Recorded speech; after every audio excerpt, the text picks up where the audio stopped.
পরিবারের একটুখানি সচ্ছলতা ও জীবিকার নিশ্চয়তায় দেশ, মাটি ও প্রিয়জনের মায়া ত্যাগ করে বহু বাংলাদেশি পাড়ি জমান ভিন দেশে।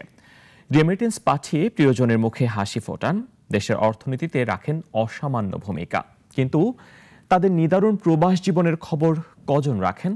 সংযুক্ত আরব আমিরাতে মরু অঞ্চলে উটের খামারে প্রবাসীদের করুণ জীবনের চিত্র দেখুন।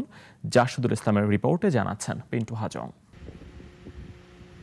প্রবাসীদের মধ্যে একটা বড় অংশ কাজ করে মধ্যপ্রাচ্যের মরু অঞ্চলে উত্থাল পাতাল শীতল গরম আবহাওয়ায়। সংযুক্ত আরব আমিরাতের মরুময় অঞ্চলে অনেক প্রবাসী উটের লালন পালনের খামারে কাজ করেন।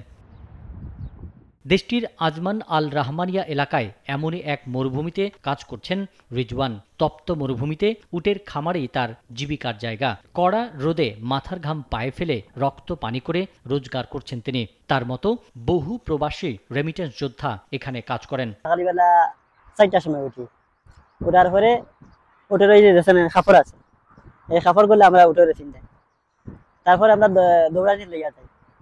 6 কিলো দৌড়াই 7টার সময়। গরমের কাপড় বলতে একটু পাতল লাগে, গরমকালে কাপড় দেবো 3-4টার পরে একটা কাপড় তো লাগবে।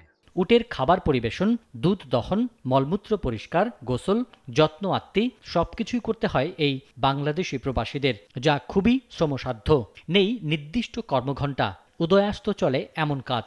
উঠলেন, উঠিয়া যা কাজ আছে, এই বকরিগুলা আছে, ওই কয়েকটা কবুতর আমি শখ করে পালছি, মুরগি আছে কয়েকটা, ওগুলার খানি ফানি দিলেন। ওই আমার মামু একজন আছে, এতে দুমবারে খানি ফানি দিল, বাস ওগুলা আমি সাফ ট্রাফ করলাম, খালাস, এতটুকু কাজ আমার। প্রবাসীদের আত্মদান দেশবাসী ও সরকারের কাছে মূল্যায়িত হোক, এমনটাই প্রত্যাশা তাদের। পিন্টু হাজং, নাগরিক। একমাত্র ওয়ালটন এসি দিচ্ছে 1 বছরের রিপ্লেসমেন্ট গ্যারান্টি এবং কম্প্রেসারের 10 বছরের গ্যারান্টি।